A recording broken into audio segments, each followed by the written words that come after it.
Hi, good morning. My name is Susan Maude Buchser-Lochocki, or Susan Buchser for short, and I am a candidate for President of the United States.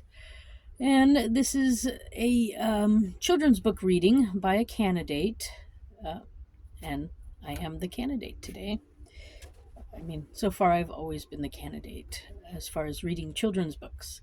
I don't know if there are other ones out there, but anyways, I'm going to keep doing this even after the whole election results are finalized and everything. So, as you know, it's kind of cold where I am, so I'm going to not put that on and keep on my nice heavy duty sweater. And now, if you notice, I also have a little hat on. I'm having trouble adjusting my camera today. I don't know why. Anyway, let's see. There. All right. So we're going to read chapter 1 in the book called What is the Supreme Court? I thought after the election book it would be good to find out about this, and technically we're still in the middle of reading the election book. I have something about electors I need to read to you, and we're all learning at the same time. So as you see, it's cold, and you know what, this hat really helped to keep me warm, so I highly recommend it. If it's cold where you are, wear a little hat and stay warm. So chapter 1. What is the judiciary? The Supreme Court is the most important court in the judicial branch of the U.S. government. It is known as the court of last resort. That means it has a final say on all legal matters. It decides if laws that have been passed are constitutional. If they aren't, the laws must be eliminated or changed. Then they have a little picture here. It says the U.S. government. It says the U.S. Capitol, the White House, and the Supreme Court. So the legislative, the executive, and the judicial. The legislative is the House of Representatives and the Senate. The executive is the president and the vice president. And then the judicial is the federal state courts combined. So here's the picture. I don't know if you can see that very good. Try not to make it too blurry. There.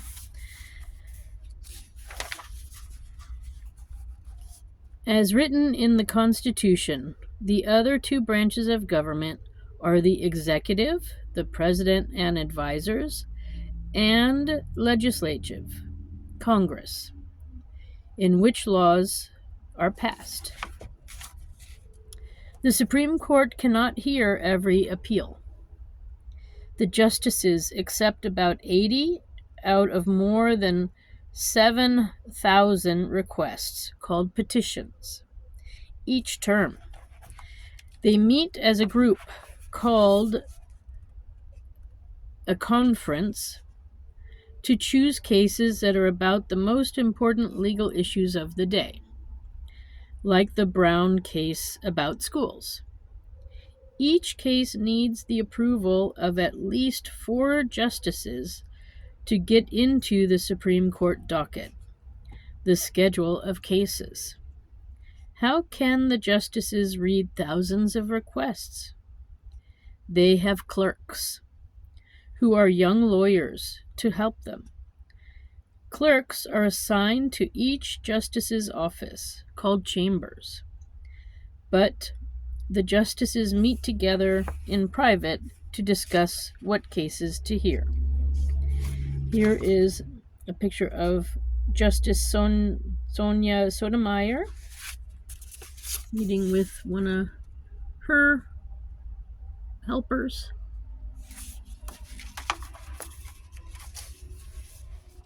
Clerks, I should say. Then the triangle. The judicial branch of government is responsible for the courts of law, and it is made up of a system of courts called the Judiciary. Think of the Judiciary as a triangle with 3 layers. The top layer is the Supreme Court. The next layer is 13 U.S. Circuit Courts of Appeals. And then the bottom one is the 94 U.S. District Courts.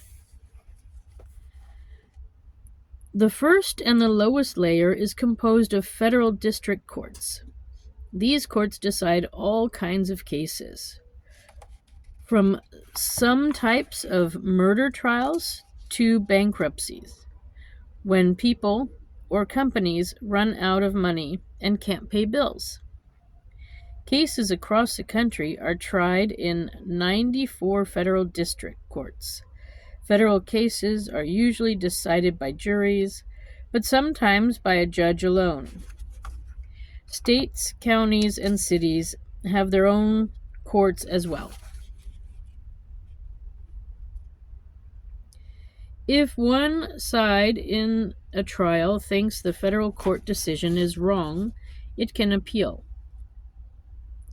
That means the case may be heard again by a panel of judges who serve on the next level, the U.S. Circuit Courts of Appeals. There are 13 regional appeal courts, and their decisions can be appealed as well. The case then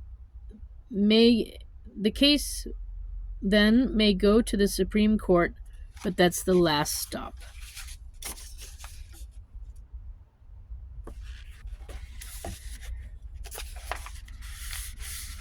So, when a case is picked, lawyers for each side usually get only 30 minutes to speak before the justices. Although there are limited seats inside the court, the arguments are open to the public, but they aren't televised. The justices ask the lawyers questions and sometimes make comments about the case.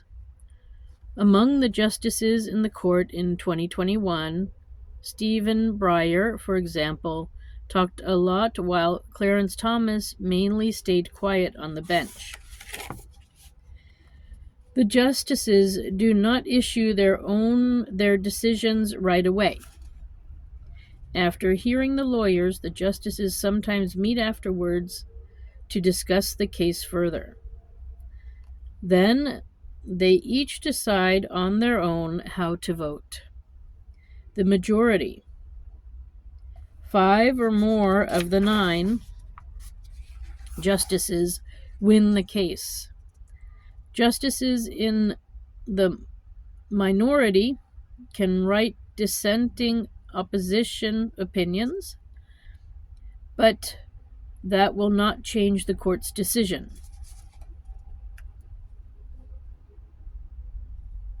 Wait, I think I forgot to show you these pictures.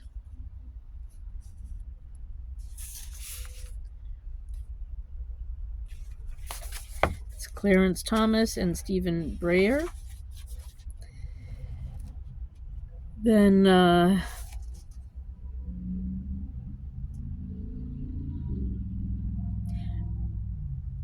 the Chief Justice is called first among equals. The Chief Justice does not have any special powers, but when he votes with the majority, he decides which justices get to write the opinion. The Chief Justice also swears in each president on Inauguration Day at the Capitol and leads them to reciting their oath of office. So here all the justices are, and here is the oath of office.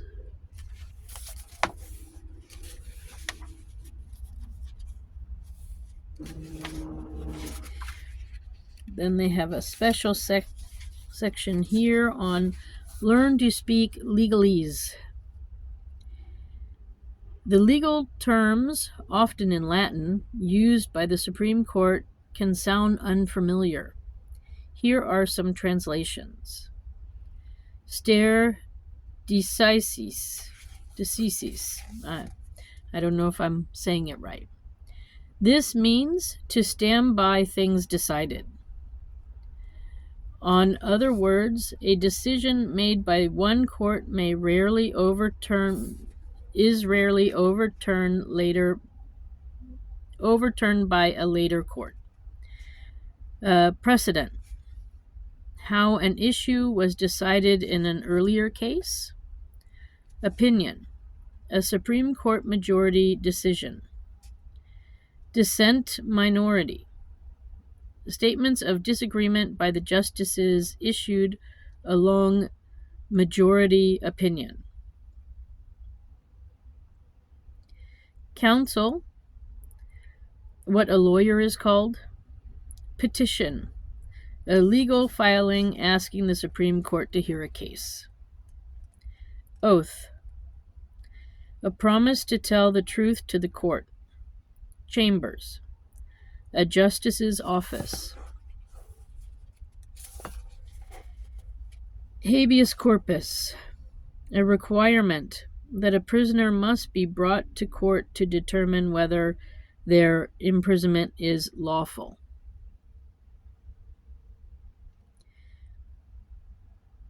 Capital offense, a crime that is punishable by death.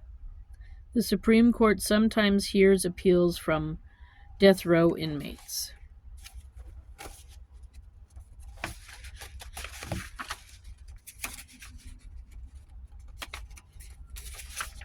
I showed you that. Okay, and here is. There we go. Okay, and that's the end of Chapter 1. Chapter 1 was called What is the Judiciary? So that is the end of our chapter for today, our reading for today. I hope you enjoyed it as we learn about the Supreme Court now. Let's see how it goes. Thank you for stopping by, and I wish you a nice day wherever you are. If you want to find out about what I'm doing for all of us via the Supreme Court, you can look it up at my website. It's susan4usa.com. That's Susan, the number 4, usa.com. So have a look, and I wish you a good day. Stay warm. Get a hat. Bye for now.